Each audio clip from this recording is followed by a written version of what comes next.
Hey everyone, welcome to Survivor Game Show Network Season 3 mini Iririki Island recap episodes of 2 and 3. I am here joined by SGSN production member McKenna Feeney. McKenna, how are you? Good to see you. I'm good. Excited to get this recap going. Absolutely. And also joined by the SGSN Season 1 long game winner, Alex Cousins. How are you, Alex? Good to see you. Good to see you, Greg. I'm doing great. Good to see you too, McKenna. I'm very excited to dive into all things mini this year. Yeah, it's nice to be reunited with you. We got a little bit of an Exile Island takeover. Oh, yeah. I am Greg Langstine. I'm filling in for Alex Trias, and really excited to be recapping these episodes. We've got a lot to cover, so why don't we just jump in? Let's do it. Okay, so we start off episode 2, which we've got titled Aren't We All Good and Awkward Now? That was the episode titled, said by McKenna's mom, Miss Caroline. And we immediately find out that Connor was unfortunately medevaced, which was really sad news. McKenna, maybe fact check me on this. Is this SGSN's first medevac? First medevac. Yes. There we go. So Connor joins a party of one. Gets entered into the history books. It is. Because he didn't get voted out. He just had to leave, and I wouldn't call that a quit because he's not quitting, and his roommate sliced his hand open. So medical injury. Yeah. And that was really tough to see. I know we were all pretty high on Connor during the cast assessment. He had a lot of promise. He had a lot of experience with org. So sad to see him go. Hope his roommate's okay. But with that news, though, came also with the realization that no one from Dak Dak was voted out from episode 1. And I think the Woda tribe was a little butthurt about that. All right. So I think they should put into perspective, it was about maybe 5 minutes before tribal. I think all the confessionals had been filmed and we're like, oh, Connor can't come back. What do we do? Do we skip a challenge? Do we keep going? So this was all in the span of a 2-minute decision, because this had never happened before, and production was like, just make them do tribal council and fake them out. Mm-hmm. And then let them air their dirty laundry a little bit, and then be like, psych, no one's going home, and then go the challenge. We should have probably gave Woda either an advantage or Dak Dak a disadvantage in the challenge, because they did indeed lose and the other tribe won. Mm-hmm. But again, this was all a 2-minute split decision that we were like, ugh. Yeah, and sometimes you just gotta make a choice and roll with it. The season's been planned out for a while. The challenges had already been selected. So I think production made the right call here. Unfortunately, it didn't work out but here's the thing. Even if we had given an advantage to Woda or a disadvantage to Dak Dak, would it really have mattered? Honestly, don't think so in this particular chat. Should we just jump into it? Yep. Just go. Explain what that challenge was, Greg. Okay, so we've got the challenge, and it is called Sequential Colors. And for the challenge, each tribe got to pick 4 people who had to complete phase 1, which was sequentially, each one in a row, bouncing a ball into a cup. And I think the rules were that they had to, their body had to be 4 feet away from the cup, and that was it. That was the only rule that was given about that, other than it had to bounce and it had to go into the cup. Phase 2 of the challenge was a puzzle in which 2 tribe members had a 4x4 puzzle. There were 4 different colors. There were 4 different shapes, and they all had to. It was similar to what's been done on Survivor, but then you kind of added the element of the shapes, where you couldn't have anything repeat in any of the rows or columns. This was a challenge taken directly. So Iririki Island is themed after Vanuatu. So this was a challenge taken directly from Vanuatu. I just digitally put it into a document. So I had my friend sketch out the images, and it was a challenge that they did as a tribe. We just kind of made 2 people do it. Yeah, and it made it interesting. And so it was a tough challenge. I'll give it to everyone there. However, I think this proved more than anything that the most important part about a challenge is your tribe's strategy going into it and whether or not you can kind of hack the challenge. Alex, what are your thoughts on what you saw? Because you didn't get to see some of the behind the scenes strategizing. So based on what you saw, let's hear it. I mean, this has been a theme through all 3 episodes of poor challenge management. And Woda made a couple really big mistakes. I feel like, and obviously we didn't see the tribe discussion before the challenge on placing who where, but I feel like there was, and this, I think Woda as a whole is a bit of a passive group. And I feel like if someone might have stepped up and been like, I think this is the order we need, this is who we need on the puzzle, things might have gone differently.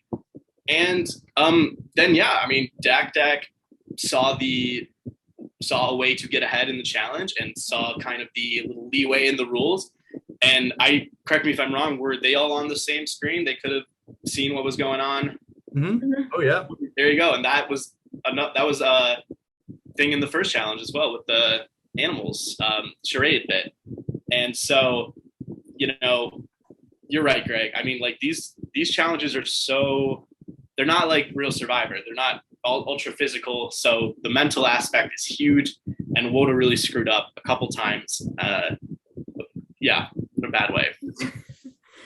Yeah, a little bit. I think we saw something similar in your season where it was you and Lauren were like Meredith and my mom, where all of a sudden, like, you were throwing so many water bottles, but to your credit, you eventually started hitting and getting the rhythm of everything, where Meredith was just kind of just throwing ping pong balls and just throwing ping pong balls. But they didn't look at, like, Lauren was even sort of hinting to them, being like, wow, 2 very different strategies. Hey, look at the other people, please, for the love of God. Yeah. And it was interesting because I thought, Meredith had kind of set up a little backboard for herself so that the ball would rebound so it wouldn't be flying all over the room. So I thought, like, they tried. There was like some effort there in trying to strategize the best way to get ahead in this. But you're right. Like in real Survivor, you're able to see what's going on to the left and the right of you, and you can adjust your strategy accordingly.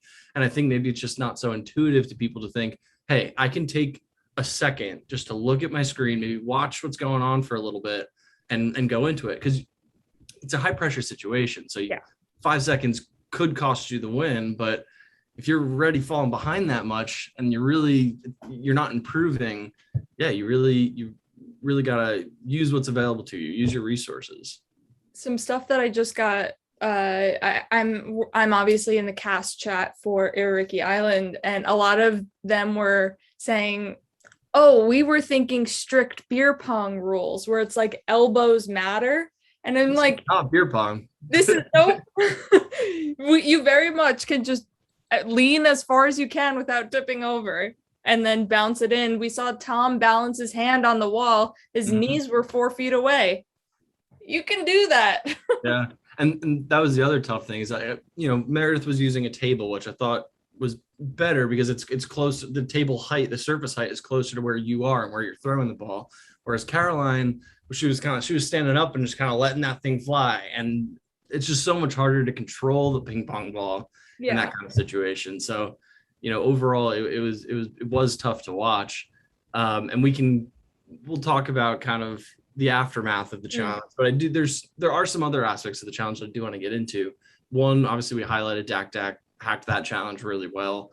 They flew by that first phase of the challenge, and really gave James and Vinny all the time in the world to work on the puzzle. And it was nice to see them working well together. They communicated well together. They were trying to talk out different strategies of what should go where. I think they were letting the other lead in different parts of the challenge. It wasn't like a complete takeover. So I thought that was really good to see. I think had Woda not screwed up that first part of the challenge, I mean, they did take a long time on that challenge. Like thinking back to how that played out live, they took a long time on that puzzle. Mm-hmm. So in a different season, or if Woda had strategized differently, they might not have been so lucky. So part of me thinks that they lucked out, but hey, a win's a win. Yeah, for sure. And another thing that we could point out is potentially being something good, or at least something that goes down in history for SGSN. I believe this was the longest challenge in SGSN history up to this point.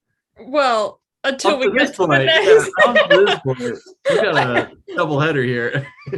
Yeah, double header for sure of just really long challenges. Yeah, I don't think we can even compare Exile to this because we have the time to take for the long game. We like set aside an hour, so it's like, or like an hour and a half to whatever, like but we don't have that. We're looking for max like 40-minute rounds, maybe 45, 50 in the tribal phase, because it's 7 people, 6 people, 5 people is a lot to still like go through.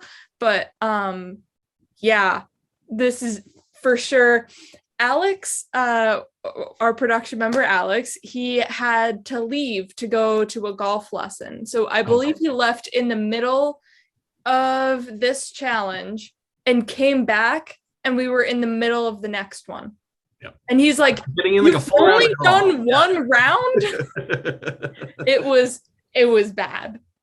Yeah, and then maybe the 2 last points for me anyway on the challenge. One, McKenna, was it hard to watch your mom struggle with her portion of the challenge? Because I would just want to reach out and be like, Mom, come on, like, you got this. But I know you got to remain impartial. I mean, luckily for me, I was the head of DAC, so I followed them into the puzzle, and I was watching them do the puzzle. Okay. But watching it back, I was like very like, I know she has bad knees, so it's like kneeling on the hardwood maybe for that long wouldn't be that bad, but just why the challenge strategy of it all.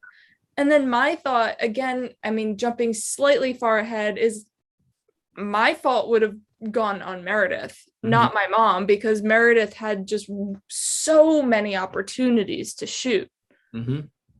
Yeah, absolutely. And that is like, there's in my mind maybe 4 with the way you guys did this one, but when there's a 3 sequential, there's no good spot to be in.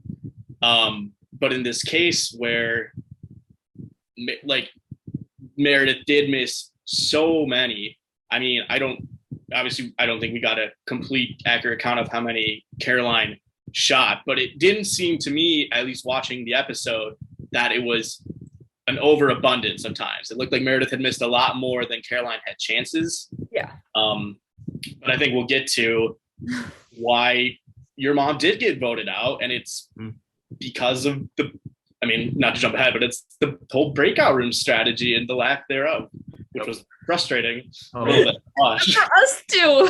I could tell on Lauren's face. Yeah. The last thing that I think we should mention about the challenge, because it was absolutely hysterical, Garret, who was on the tribe still trying to complete the challenge, who knew that at any time his opportunity to play in the challenge could be coming up, took a bathroom break. He was like, all right, I can leave, I can come back, nothing's going to change. And he was right. Yep. He found his time, because in minis, there's not a lot of time for bathroom breaks. So if you can find that moment to do it, do it. So props to Garret on that one. I guess, but that's disastrous if, you're up, and man, that could have gone so wrong. Right? It really could have. Very risky. Good on him, I guess. Yeah. So then before we go into WOTA, we do get to see the DAC tribe celebrate a little bit. We get to see a little bit of how they feel about each other. A little bit of some reactions to what happened in the first episode. So, Alex, I want to kind of get your thoughts. So we've got the DAC tribe. We have JM, we've got Bill, Celestina, Brett, Tom, James, and Vinny. Yeah, give us your thoughts about, Bill, because you played with him. How do you think he's doing so far? I mean, he had the blunder in episode 1 a little bit. Yeah, I mean, I think Lauren said this during the either cast assessment or draft. Like, Bill's weakness in these games is challenges. That's just, and we've seen it. We saw it in our game once or twice, and it's come up here once or twice. But what Lauren also said was, if Bill can get by a little bit, he's gone. Like, he's off to the races. And since he hasn't had to vote anyone off, he's still here. He's in, I knew he'd make a solid alliance. It's Bill. Like, Bill is going to go far in this game, I think. And we've seen it. I think Brett had a confessional, like, maybe we should, like, Bill might be good to keep around because he's not doing well in challenges. And as, I'm guessing we're getting to the individual portion within the next 2-3 rounds. I think Bill's going to go far. We all know how great of a social player he is. So while, he's almost cost the team a challenge or two, he's well positioned, and I don't see him going out soon. I hope not. Yeah. Yeah, I think that's a fair read on Bill overall. If he can get through the first couple votes, I think then, like, he's got smoother sailing ahead of him. And you're right, he does make really good bonds with people, and we see that. He's already seemed to have gotten himself in an early alliance with Tom, who I think he's got some familiarity with, and then also with Brett and with James. And on a tribe of 7, that's the majority. So if they were to lose, they've got that, and that would have played out, I think, in the first episode, had Dak voted someone out. So it's nice to see. As a Bill stan, it's nice to see that he's kind of found himself a little bit of a home this early in the game. Yeah. We also get to hear from JM, who was on the chopping block and got a second life in this game. Yeah. Refers to their game and kind of their situation as one similar to Nick Wilson, who was saved by a medevac in David versus Goliath. So JM realizes they're playing on borrowed time, and I think that might be a good position for them because you're on, like, there's nowhere to go but up. Like, so I think I'm excited to see what they're able to do with their game. We hear from Celestina a little bit. She sat out of the challenge. She was happy with that decision. She wasn't put in a position where she lost it for her tribe. She wasn't the hero for her tribe. So she kind of just playing it cool, sitting pretty. Mm-hmm. But she's happy with their decision. And I think she's also kind of like perching and watching from above, because she calls out Tom. She's like, this Tom guy, he's a nice guy, but he's loud and he's trying to, like, take control, and he's becoming a bit of a leader. So I'm interested to see what Celestina is able to do with that, because she doesn't immediately, it's not clear that she has an alliance yet to make any maneuvering plays strategically, but she's got the watchful eye, which I think could come in handy for her. There's something very tricky about a player who can sit back for a few rounds and get, because especially I feel like in a mini, right, the tempo dials turned up to 11, right? We're going, challenge vote. So since she's had this extra time, with not having to vote anyone out yet, she can really focus on the long game now. And I think the thing is, she's going to have to, if Dak has to go to tribal, she's going to have to do some work, because I feel like as of right now, she might be in a little bit of trouble. We've heard a couple people say she's a bit, I believe James, what did James call it? Resting board face, which I thought was a very, very nice way of updating the usual. Yeah. But I feel like she has J M. It seems like they have a strong duo, and I feel like she can work some magic, I feel like, on her tribe to get maybe a Tom out should she feel like she's in trouble. So I think she's put herself in a pretty good spot, but she is going to have to be careful if, I feel like, especially this next couple team rounds, if they go to tribal, she's going to have to look out. Yeah, especially like with that JM alliance, it feels like she wants to keep them with her as long as possible. But My worry is if she puts herself in jeopardy by fighting too much for Jay to stay, when it might be that clear vote out like we saw in episode 1 where everyone was saying, so Jay? Yeah, it's true. Yeah. And then the last deck member that we really get to check in with is Tom, who, you know, we got some second person visibility from Celestina making some comments about him. He rehashes, or I think he actually, it happens again. I think he makes another flub with trying to solve the idol clue. In the premiere, he went with the safety tech safety thing to the whole group. This time around, he actually realizes his mistake and gets the idol now officially. Safety, but he puts that out publicly into the public chat rather than sending it directly to someone on production. Everyone else takes notice of that, it seems, or at least, you know, enough people have taken notice of it. He's trying to play it off, but Alex, do you think people are going to believe him? He's like, oh, I just want extra safety for us. Like, no, I mean, I wouldn't. I mean, like, and the tough thing is, like, he doesn't have the 2-3 days now to actually, like, inform his alliance and get some trust back. Like, they're going into that next challenge and next vote very soon. Mm-hmm. And that, and in a mini, not that I've played one, but I'm going to assume in a mini, something like that might be the thing that pushes people over the edge. You know, he's in an alliance, but like Brett said, they've been out there an hour and a half, 2 hours at this point. That's not going to be the strongest of bonds right off the gate. So he has to be very careful. He has the idol, which is good.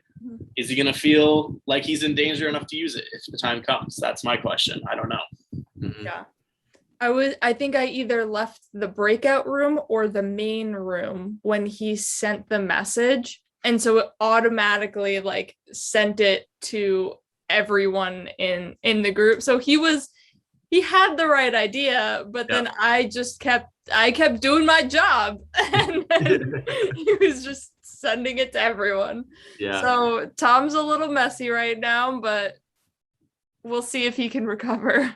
Yeah, and just on minis in general and alliances within minis, it's so tough because we did get to see those 4, Bill, Brett, James, and Tom all together in the premiere. But if you're playing a mini, it's so fast paced. You don't know if you're ever going to be in a room with those same people ever again. There might be that one other person. There might be 5 of you. There might be that extra person. You might not get all 4 of you back together because everyone's should be scrambling. Well, I was just gonna say we'll never get them back together because everyone's just sitting. I mean, yes, the winning tribe sits this season they have 2 breakout rooms to go into if they want to break off into like multiple groups or whatever. But winning tribe, it doesn't really matter for the scrambling. Just like sit and talk, whatever. But man, Woda. Why? Woda. If I was Meredith or my mom, I'd be being like, hey, Greg, Alex, do you want to go talk over here for a second? I would love to pitch my case. Let's go to the well. Let's go to Tree Mail, whatever. And and it's not like they knew that they were people were deciding between them. Like, it's not like it was a mystery. It's not like they got blindsided. Yeah, they knew, and they just didn't really like push for it. And I wanted to see them fight a little bit more. As I was editing, I realized there was that third option of Jaden in that second episode. Yeah, and nobody bit. And Steven called it out. Steven was like, "Look, there's like someone among all of us doesn't have their head in the game. They've openly said that they don't want to really stay here the whole day. You know, like." Keeping, you know, like I think not using those breakout rooms killed them that round with not getting rid of Jaden because they might have won that second round without him. Absolutely, I think this was a bad decision, but it was partially Caroline's fault because and I think right from my first thought when watching was why aren't Caroline and Meredith teaming up right now? like there's only 6 of you, right? This doesn't have to be an A versus B.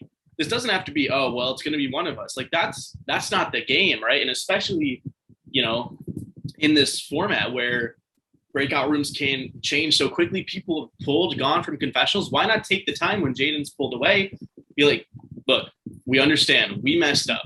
However, there's this. We're committed. We're here, like we're engaged. We want to play. And would it have worked? Who knows? But it would have been worth the shot. Yeah. I think.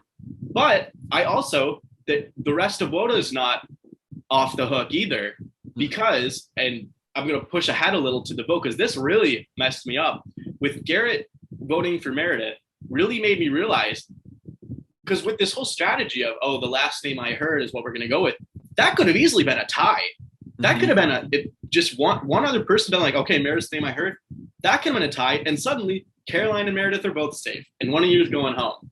Mm-hmm. And so I think, you know, they should take that as a sign to up the ante a little bit and start getting ahead in the game, because you don't want to go home because of something stupid like that. Yeah. And I mean, it's not an SGSN season, apparently, if there's not a rock draw. So like there always is a danger whenever you play our games that rocks will happen, because as of Exile Island, we still had a rock draw. So, which, and I have to say, like, that rule in general, I love. Mm-hmm. Like, I kind of hate it because playing with it. I had to draw a rock, or I guess I was saved from it, but I was put in a situation like that during Exile Island when I played. But it really is a great rule because it switches things up, and especially in a fast-paced game like this, when really anything can happen, it just adds like a fun element of a little bit of luck, which is part of Survivor too. And like, you really have to know where everyone's voting. I mean, I guess a little behind the scenes, I might have mentioned it in previous seasons before, but the reason why we enacted that after season 1 was because the longest process is bringing people in to vote, bringing them back out, bringing another person in, back out, and having to do that twice takes up twice the amount of time for tribal council. So we were just like, great, Game Changers has this rule, so do we. And then Ian and Morgan were like, yeah, we don't want to deal with this either. So we have it in the long games as well. I don't know if they're going to change it, but if you play our minis, you will never get a revote. So plan for it. Yeah. I have 2 other points I want to make about WOTA scrambling or not scrambling. Lack thereof. So we did hear kind of a little bit back against that Caroline versus potentially Jaden thing, but we know that Garret voted for Meredith. Jaden said in a confessional that he was like, I don't think voting out Caroline is in my best interest. So I was kind of wondering who he thought was Meredith, in his best interest. Probably. Maybe, yeah, I think so. And then it seemed like JS was kind of open to anything. Literally. This episode makes me so mad. Steven was very set on like, look, like 4 people didn't get to play in this challenge. 2 people ruined it. It should be one of the 2 of them, which from Steven's perspective might be good gameplay because it just completely takes his name out of the conversation. But he also threw Jaden under the bus with Meredith. But I think he was also like, maybe that was we have a buffer for next vote. Exactly. Which is, I wonder if that was his strategy there. And then the last thing that I want to mention, we do get to check in with Garret and confirm that he did receive the idol. We know that he had solved the clue in the premiere, but I don't think we really found out what it was. Found out it's an idol. He wants to hold on to that as long as he can, but kind of acknowledges that he's in a unintentional Matt Singh or kind of like an oolong situation where he I think he sees the writing in the stars that like his tribe is not doing too hot at challenges and he really needs to turn something around. But he also mentions that he's got some kind of relationship with James from Dak Dak, which he's hoping to make use of should he ever meet up with him in the future. So I think Garrett's in a good position on this tribe, even though we find out that he voted for Meredith. So he voted wrong in this tribal, but I think he's positioned kind of pretty well. And because nobody's scrambling or whatever, nobody is getting the information out of him that he did in fact vote wrong. Yeah. And everyone just believes that he voted Caroline out, and Jaden is probably the one that didn't. Yeah. So we go into tribal. Lauren just absolutely tears Woda to shreds in classic Lauren fashion. I would expect nothing less. McKenna, it's amazing how you can just kind of like maintain your composure during it all, because I'm sitting on the couch like laughing hysterically, and you're her co-host, so you're so used to this. You know what's coming. Yeah, sometimes she throws me off. Like, I wasn't in the scramble room with the whole Chipotle talk for Dak for episode 1. So when we went into that tribal council, I died when she was like, yes, a Chipotle, because I thought she was bringing that up just to BS tribal council, because that's what we were doing. This was a fake tribal council. Mm-hmm. But there are just some times where she gets me. Lalumanu Beach, season 2, episode 3, that tribal council after the blindfold, I will never forget. It is one of the most brutal, hilarious tribal councils. And sorry to Pua tribe, but like you guys take the cake for best worst tribal council. Oh man. Other notables, we had a little Bill cameo during the tribal. So sometimes I don't watch all of tribal because I just assume, everything is okay. Right. And then I completely forgot Bill busts in. And then when they were messaging about that in the chat, I was like, oh, oops. I watched the episode twice. The first time I watched it, I was like, why didn't McKenna edit this out? But then the second time I watched it, I was like, honestly, I'm here for the comedy. This didn't need to be in the reunion bloopers. We needed some comedic relief in this episode, and Bill brought it unintentionally, but Bill brought it. And he just stayed. Like it wasn't an immediate understanding. He was there for like a good chunk of time. Yeah, that was great. Absolutely great.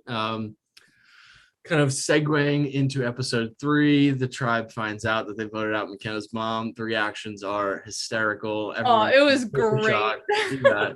Steven makes an assumption that they're all now cursed, but that's up to the game and their gameplay. It has nothing to do with McKenna or her mom. Right. So jumping into episode 3, we've got keeping it family friendly. Yep. Stephen Bays. Yep, absolutely.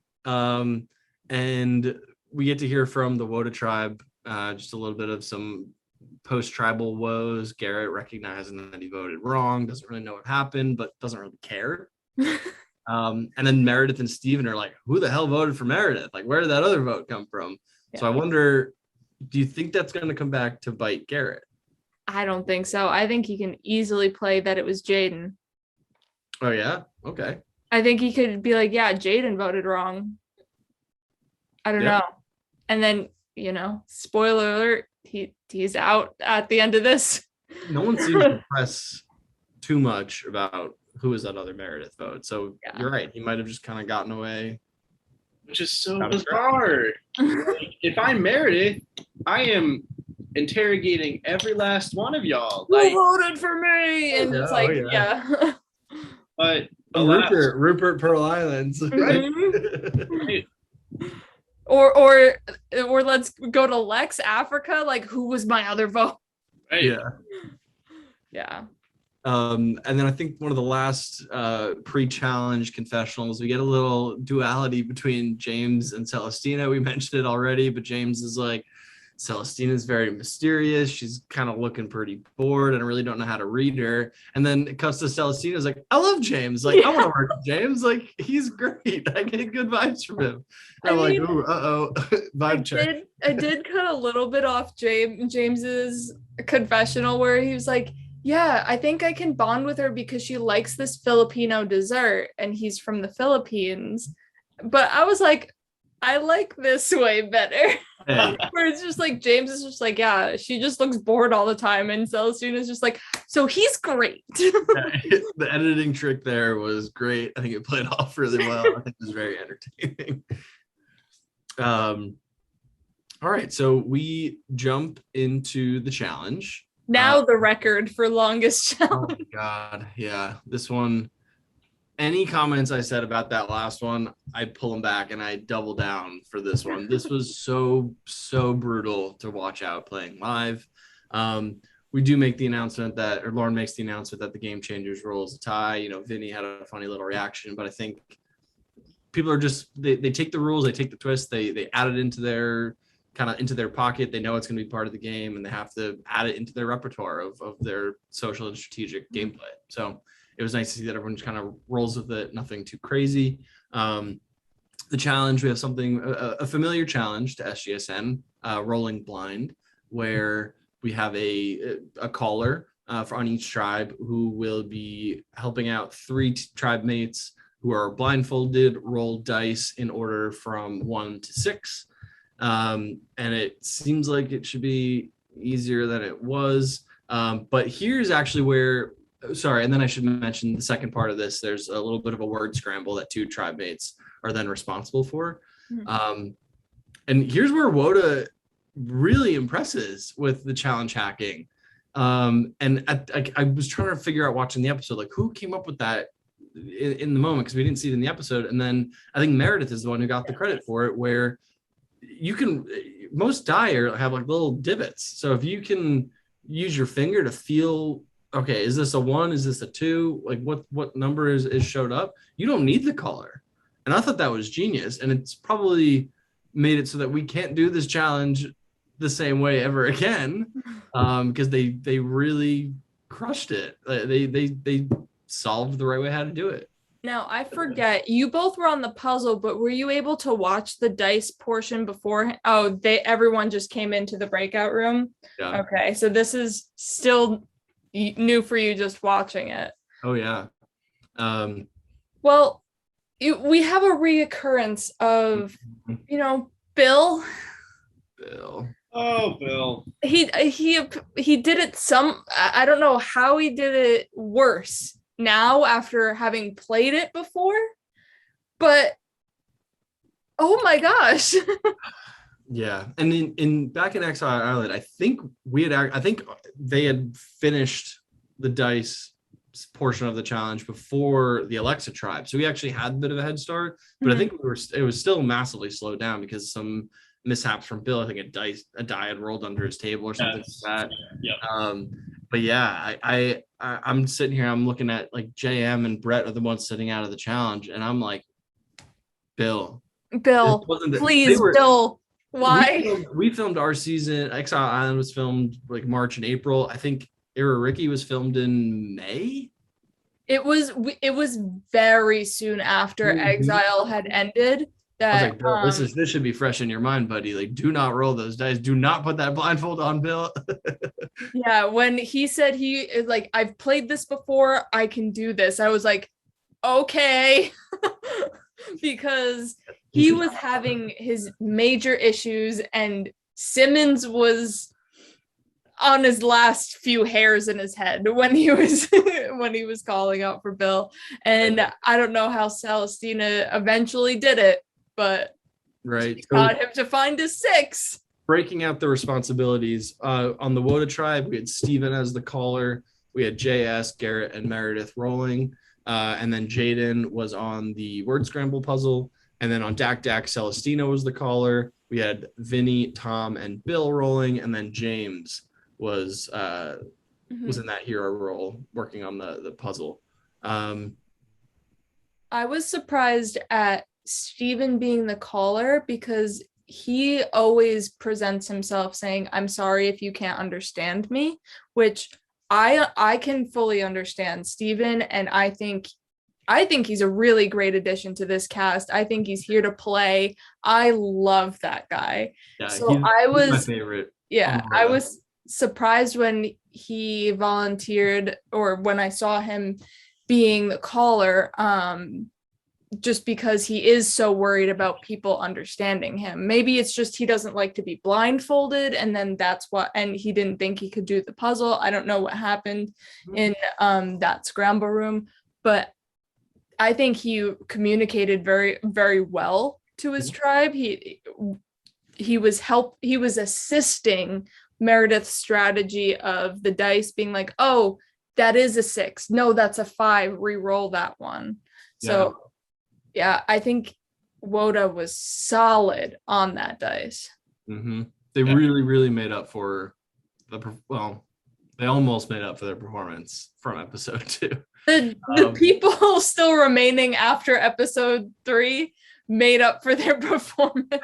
Yeah. So then let's finish talking about the dice rolling, and then we can talk about the duality of the puzzle thing going on there. But with the Dak tribe and the rolling, so Celestina was kind of in control. Vinny completed his portion pretty quickly. Then we were down to Tom and Bill. Celestina then kind of quickly got Tom done and ready. And then Bill, we already talked about struggling with the die, struggling with his camera. I think both Tom and Bill were on mute, so it's not like they could really communicate with Celestina either. Yep. Which I think that's a huge mistake. If you're ever doing a blindfold challenge, do not go on mute, because you can't see anything, and it's so hard to hear because there's so many people talking at once. We've got McKenna and we've got Lauren commentating on the challenge. So you don't, and you're so new to knowing these people and their voices, so you don't know who's saying what, and you're disoriented with the blindfold. Celestina as a caller, I thought was a little interesting. Part of me thought, okay, good decision, because there's only a few women on the cast, so you could hear a woman's voice, maybe a little bit easier. But there are also 2 women hosts. Absolutely. Well, that, and then Celestina was also a lot quieter. I thought maybe like Tom would have done a good job being a caller for this, because he's got that personality. He's also a teacher. He's a teacher. You're right. And we saw Morgan. I mean, she's a beast at any challenge, but she was a caller for her tribe in season 2, and just like they ran away with it. Yeah. So I was surprised with Celestina being the pick there, and maybe a bit of a hot take, but I don't really think she did that good of a job. I don't know. Her tribe was singing her praises after, but I think she stayed. I think the biggest thing to her credit is she never was frazzled. She stayed calm the entire time, where I don't know if I could have. Like, I could probably direct, Vinny, Tom, but when it got to Bill's camera, when it got to everything, I would have just had to like mute and be like, okay. Fair point. And that might have been a reason for picking her, and that's a good skill to have, is not folding under pressure, I guess. And, while she did not do a great job, she did good enough of a job that James still had a fighting chance. Now, he should have never had that fighting chance. Yeah. But I think, and again, I think this just goes back to who Celestina is as a player, maybe not the most vocal in the room, but someone who can take control in her own way. And I think just being able to calm Bill down and get everything under control, even though it took a while, was a good thing for her. And I think gained the respect of her tribe because of it. Question for you two. If you were the caller, how would you go about doing this? Would you guys just let everyone go? Or we saw in your season where John is always very methodical and does one person at a time, make sure that one person is good, move on. Alex, you want to take that? Yeah, it's tricky. I would like to I think that approach, John's approach, makes the most sense. I think because I think in theory it does, but then you get to that first person, and what if they just luck's not on their side? Then you got 2 people waiting. I think for me, I would just want to have them all be going, and I can do my best to look around and call out, and try to. I mean, I think the key is you got to sound different from every host, production member, and other caller out there. So I think that makes the most sense for me, at least. I get why John has his method, but I think for me, I think just with the variable of rolling dice in general, I think it's just more efficient to let everyone go, and you can just do your best to make sure you're the loudest one in the room. Yeah. I wonder if there's some kind of hybrid where you can work out, where maybe you're working on 2 people at a time to start with, just to kind of get things moving, and then you can just focus on that last person at the end. It's tough. It really depends on who's blindfolded and kind of how receptive they are to what you're telling them. But you're right. Fair point about Celestina being very calm, cool, and collected during it. So I don't take back my comments fully, but I'll eat some of my words. Well, I'll give you a comment more toward what you were saying is she lost track of everyone's numbers. That was the thing. So she didn't know make who was sure on you have 1, 2, 3, 4, 5, 6 written out for Tom, slash them off because they might not be on screen. So you have to pull, once he's done, he'll pull them in, or, Tom eventually got frustrated and he was putting his hand out, I'm looking for a 4 and rolling for the 4. So it's that was frustrating. Yeah, absolutely. Let's move on to this puzzle. Scramble. So, I mean, Woda could not have given Jaden more time. He literally had all the time in the world. It kind of comes out then after the challenge that I don't think Jaden fully understood what the task was. Nope. Where he was rearranging the words that were given to him rather than trying to unscramble everything. He was trying to unscramble the words, not necessarily all of the letters to form a new sentence. Right. So the way we give in the minis the word scrambles is they're all real words, but you take the letters from each word to make the new phrase. But Right. This one had key survivor words, vote, tribal council, or it was tribal council, tribe.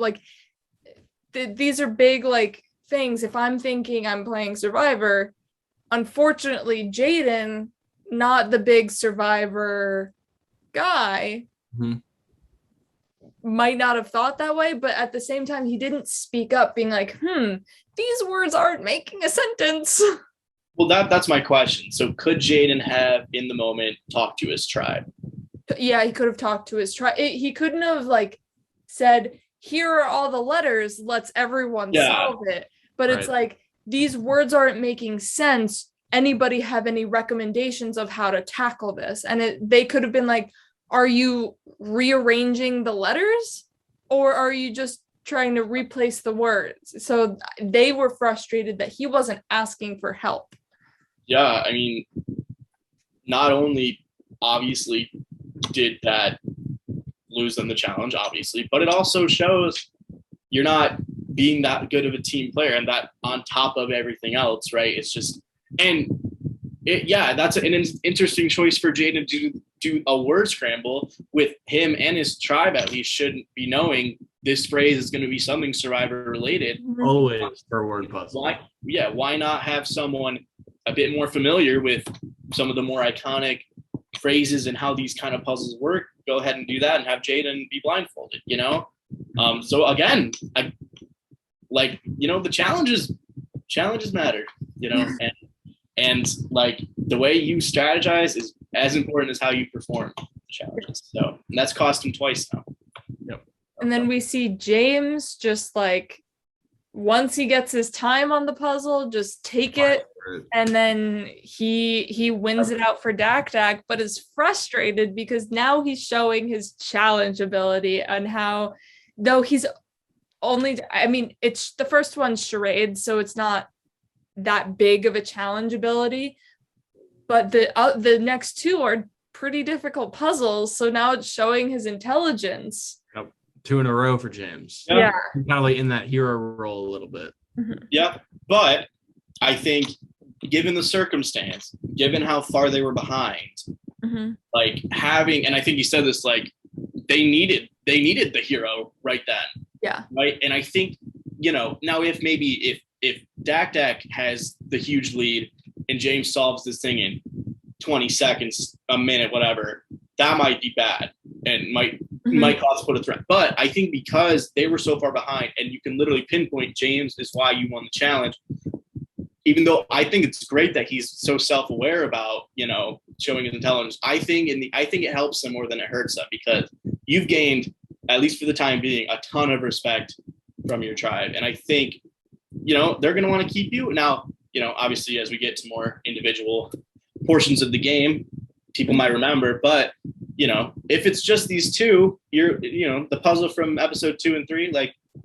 that might not play as much of a deal as we get more down the road. So, Greg, did you feel any heat when you were playing?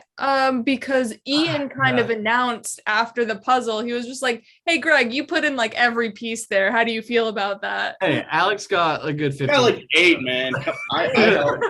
And I knew when to step back and be like, well, I don't know anything about puzzles. I don't know why I put myself on the puzzle. Yeah, so for anyone unfamiliar, I was in a similar position, and I believe the second challenge of Exile Island, there was a huge 100+ piece puzzle. I wound up solving a fair number of the pieces. I think it was 75% or something like that. Like, I thought it was like 90 of like the 104. I don't think it was that high. I'm not that. No, it was close. It was up there. It was all luck, right? No. So yes, a little bit, but I think in the moment you're just like, I want to win this challenge. Like, even though Dak, they hadn't gone to tribals, like we were in the position on the Phil tribe back in Exile Island. We had lost that first challenge. We did not want to go back to tribal council. Dak hasn't had to vote anyone out. So like, they probably could have sacrificed someone if they had to, but if you can win a challenge, win a challenge. Mm-hmm. You want to be up in numbers if you can, I think, because just at the base level, Survivor's a numbers game. And figuring out who you can use based on your social relationships and your strategic relationships to get yourself further, but it's all about numbers. You want to just be in a majority or a plurality, and that's it. That's the rules. So James thinking, like, if he wins it, he gets it, if he solves it, he gets to keep some of his tribe mates around longer. It could help him in a potential swap situation or down the line in a merge. So no, I mean, I think James was just in competition mode and he pulled it out. And I thought it was really impressive how quickly he solved that. Yeah. So let's see. Then moving on, we hear just a little bit again from Dak, just checking in. Celestina makes a very accurate assessment that we are a hot mess group of people. I think she was referring to Dak. Yes. That should absolutely be applied to every single person who's playing this season. They're all a hot mess. Yeah, it's just absolutely wild watching what's going on. It's entertaining in the sense that it's like a traffic accident that you can't look away from, but you're like, this is such a disaster. I mean, Greg and I were both there and we were watching it like, so I don't know, you watching it back, you have the condensed version of everything. I believe I prefer the condensed version over the full live version. I believe I took out like 30 minutes from the first challenge and 40 minutes from the second challenge in editing. And I sat there and watched everything again. And I was like, why is this taking this long? You're so brave, McKenna.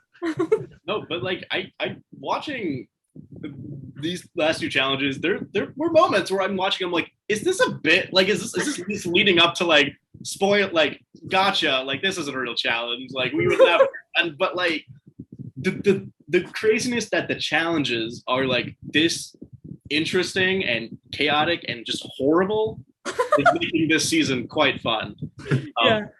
Yeah. This is our messiest season yet, everyone, so buckle up. For sure. Let's see. Dak, the last comment on them, they're all celebrating, they're really happy. They seem to want to stick together. I think that's an easy thing to say and when you're winning. I stir the pot if you don't have to. Make people buy into this Dak strong, similar to Navidi strong from Ghost Island. Like, let people buy into it. Don't let Andrew Denson hear that. Do not watch this. But I mean, I think from their perspective, definitely trying to push Dak strong. That makes sense. Keep them in the numbers should anything happen. And then I would say a somewhat uneventful, but I think it's a very uneventful Scramble strategy session leading into Tribal Council. There's only so many things that I could be like, so Jaden's going, right?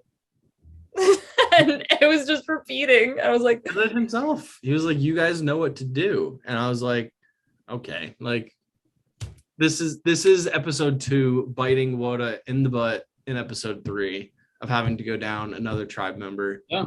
And hopefully they realized it.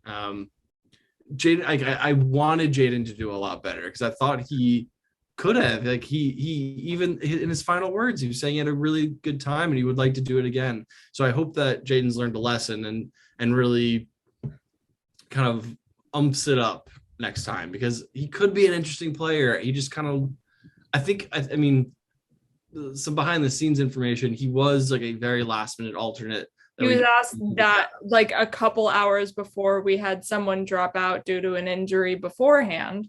So not met wasn't that. ready, or hadn't gotten enough sleep the night before. He just wasn't prepared for it, which I fully understand. If you're not in the mindset to sit in front of your computer for 100 hours playing a mini over the course of 24 hours, then it's it can be intense. I do think that's a lesson in, though, like, especially over a computer screen, like perceptions of everything. Like you can be the most engaged, you can be super into the game, engaged as hell, like ready to play. If you're not coming off that way, it's just an excuse to send you home. Mm-hmm. And who knows, maybe just saying straight out, like, you guys know what to do. Maybe it's a strategy. Maybe you just saw the writing was too clear on the wall. I don't know what, I don't know what the move is for him to even make. Like, there's really no. I don't think there even is one. Even if he wanted to stay, I don't think there even is one. Like the Alicia and Koran, like there was no possible way any even traction could be made, So I just think, but you're Woda now and you're down 7-4, and that's not a good position because, even you win 2 in a row, you're still down. You're down a guy, down a person. So they gotta step it up. Yeah, I was shocked at Jaden, the way that he left and everything, because as I was watching confessionals for episode 1 and episode 2, I'm like, he has a decent pulse on the game. He was in a decent position. He could go far, but I don't think he wanted to stick around for jury. So he got his wish. Yeah. And it seems like one comment that I had kind of mentally made when watching it is, it seems like Woda so far, they're not really, they're playing like the weakest link. They're not really playing Survivor. They're like, who we got rid of Caroline because they kind of perceived her as being the worst in the first challenge.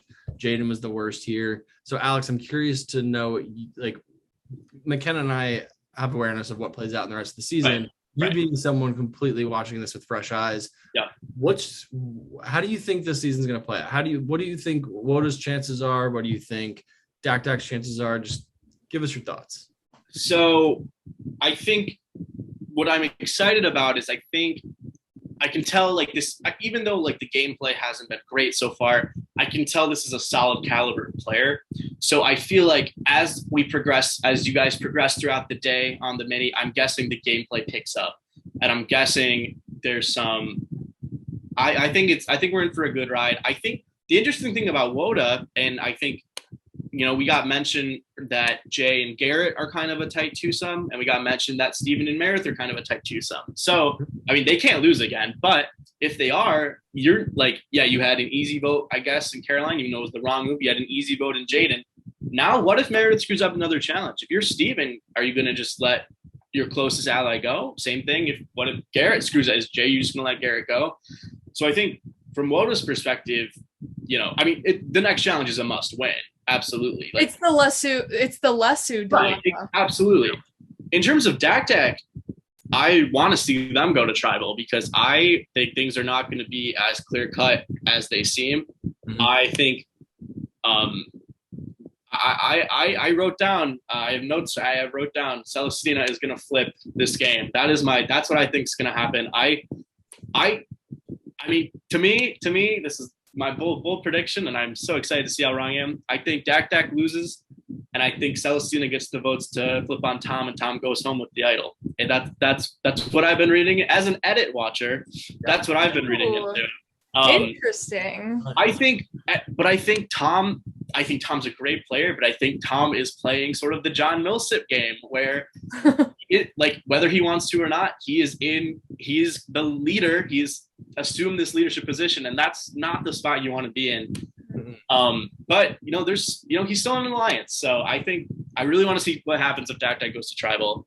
But I think overall, we're going to start to see the game really pick up. And I'm excited to see what we got in the rest of the season. All right. Who's in that Alex Cousins position, though? I was about to say, Alex, you out of the three of us, you've won. McKenna and I have not won. So, in terms of orgs, I have been only pre-merge. I made my first merge in a live game. Thanks to Brooklyn South.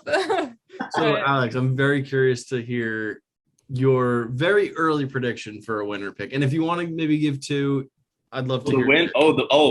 Okay. Yeah. Who's winning? Okay, the winner pick? Who's winning? The dub. McKenna, straight face. I know we're gay, but we got to do the straight face.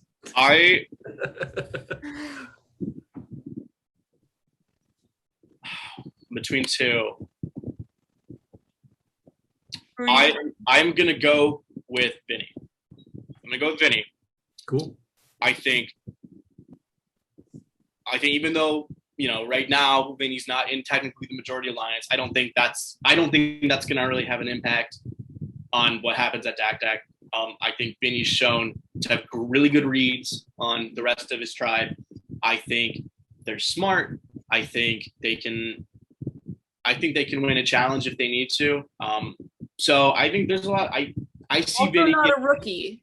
Has played before, so yeah, and I mean that's another thing to look out for, right? How is that gonna affect? It was a fairly big theme on our game. We definitely kept that in mind a lot in those early goings. How's that gonna play in? But I think once merge hits, Vinny's gonna find a good alliance. I think there's definitely gonna be some. I don't see this being a pagonging of any sort. I think there's gonna be cross tribal alliances and all that, and I think Vinny's going to find the best position and win. So you heard it here first. Who are you between Vinny and who? JS. Okay. I think again, it's like if WOTA can get their act together, I think Jay's clearly in the best spot on the tribe. And I think Jay's smart enough to jump off the sinking ship should they need to. All right. Nice takes. So I guess I'll leave it up to you guys. We can go down two routes. We can either just jump into our MVP picks, or we can talk a little bit about this new player versus veteran thing. Did you think that's going to play an impact in the season? I don't think so, because minis, it's just so fast where it's like, if you're a mini veteran, every mini is different. With long games, it's kind of, if you have played a long game before, you know what to expect, you know what to look out for with like certain messages being sent in group chats. Like if a host sends a message in the group chat, you're examining that thing for what could be inside of it. I don't think if you've played a mini before that it helps, except for the endurance factor of like being in it. Sure. Yeah. Minis are far less formulaic. Yeah, that's a good point. Very good point. All right. Anything else on episode 3? Sorry, Jaden. Yeah. Thanks for playing. Yeah, absolutely. So, McKenna, why don't you start us off? Give us your MVP for this week for episodes 2 and 3. And my MVP. And a why. Got another one. Of course. My MVP, Mr. Stephen Bays. I think he's really set in WOTA. I don't think he would be that first one out. I think he did a great job calling when he had to. He made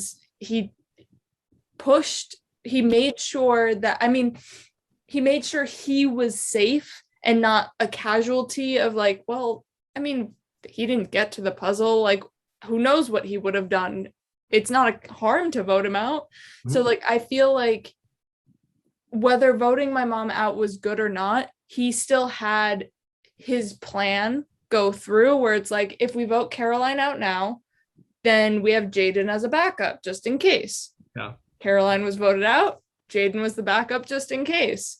So I think he had a pretty solid few episodes. I think he has a great read on the game, and he's a big Survivor fan and is just, you can see he's excited to play.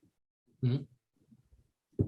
Nice. Very nice. So I'll have to let Alex recap the MVP list. That's probably something I should have done as a guest host. I think that's Steven's first.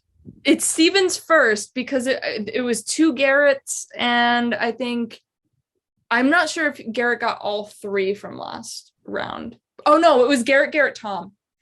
Garret, Tom. Okay. Yep. So Steven finally on the board. Welcome, yep. Steven, to the MVP club. Alex, who you got? Let's get someone else on the board. I think a pretty clear pick for me is going to be James. Mm-hmm.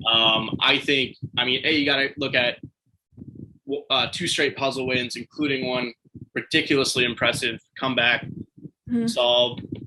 Looking at his position, what I've noted is he's in this 4-person alliance. He's the only one I have yet to hear any sort of negative content about. I mean, we've heard about Bill's challenges, Pratt being could be a snake, Tom's leader. James is in a best spot of those 4.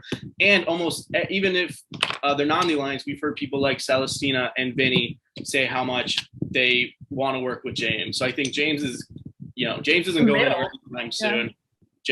I think James had the best couple episodes for me. Yeah, Alex, I completely agree. I've got to give it to James as well. I did semi-consider maybe Meredith because she survived that episode 2 vote. That ping pong ball, I think, just totally destroys that MVP. In general, I just couldn't give it to anyone. She came up with the dice hack. I thought that was really smart. True. But you know what? I'm so sorry, Meredith. But I'm so sorry to all of WOTA. None of you deserve MVP from my perspective. I think you guys really need to pick it up if you want to get an MVP vote from me. It's got to go to James. He really did a really great job during both of those puzzles. Totally agree. I think he's well positioned. We haven't heard his thoughts on the fact that he also knows Garret, but I think it's really good when people from the other tribe are looking to work with you. Mm-hmm. So in the event that they're together on a swap tribe or a merge tribe, that James has an extra ally in his pocket when he already has probably everyone from his current tribe. So I agree. I think James gets my MVP pick this week. Greg, you're assuming there's a swap though. In our minis, we have not swapped ever. That's true. But I think that in the event that he and Garret do meet up, I think that that's a great connection for him that he hasn't spoken on. But if other people no one's talking negatively about him. And Alex mentioned that he's getting a lot of positivity and he's doing well in the challenges. So I feel like he's the clear MVP for me. There's a reason for every other person on that tribe to go home before James, which I think I did also draft him, so a little biased, but and also that Bill draft pick. And I respect the hell out of that, Greg. Yeah, I was not going to let Bill go. Oh yeah, Bill gets the comedy MVP for this. Absolutely. So we've got, just from episodes 2 and 3, we got 2 picks for James for MVP, and we've got a pick for Steven. Yes. So I guess at the top of the leaderboard, Garret and James. Then we've got Tom and Steven following up. Yep. Let's see who will join in their ranks, or maybe who will jump the ranks going into next week. Yeah. So Alex, thank you so much for joining us. It was a lot of fun getting to catch up with you and getting to talk Survivor Iririki Island. McKenna, great to get some insider info from you as the host of the season, and always great to talk with you as well. We are Survivor Game Show Network. Iririki Island continues to air. We've got another episode coming up tomorrow on Monday night. We have, following up with that, we've got another episode coming out on Thursday. And then watch out for our exit interviews with Lily, which will be on Wednesdays and Saturdays. Yeah. I'm new to this. Give me a break. All right. Recap every Sunday. But Recap something every you're Sunday. something you're not new to, Greg, is social media. Where are we? Where can you find us? Oh my God, we are everywhere now, almost everywhere. So we've got an Instagram page, Survivor GSN. We recently got a Twitter page, also Survivor GSN. So come follow us there and check out what's going on and what we're tweeting about, what we're hashtagging. We decided after that Facebook dilemma, Facebook Instagram blow up, that hey, you don't have any way to contact you guys. So Twitter. And I am too old for TikTok. I will probably be forced into getting one for us soon anyway. And then also come subscribe on YouTube, Survivor Game Show Network, and then also come join the Facebook group, Facebook page rather. It's also Survivor Game Show Network. That's where we post all of the new episodes that come out, all of the new content. We can ask for some exit interview questions. It's a lot of fun over there. And always be on the lookout for new opportunities to play. And make sure you hit the bell for notifications, because just in case social media blows up, you have your notifications on for when our episodes drop. Yep. And look out for when we hit that merge, because Instagram takeovers will be back for Iririki Islands on Instagram. Yep. So who knows who you'll see, or tell us who you want to see. Anybody in our SGSN world, let us know. Mm-hmm. Thanks, everyone. Bye.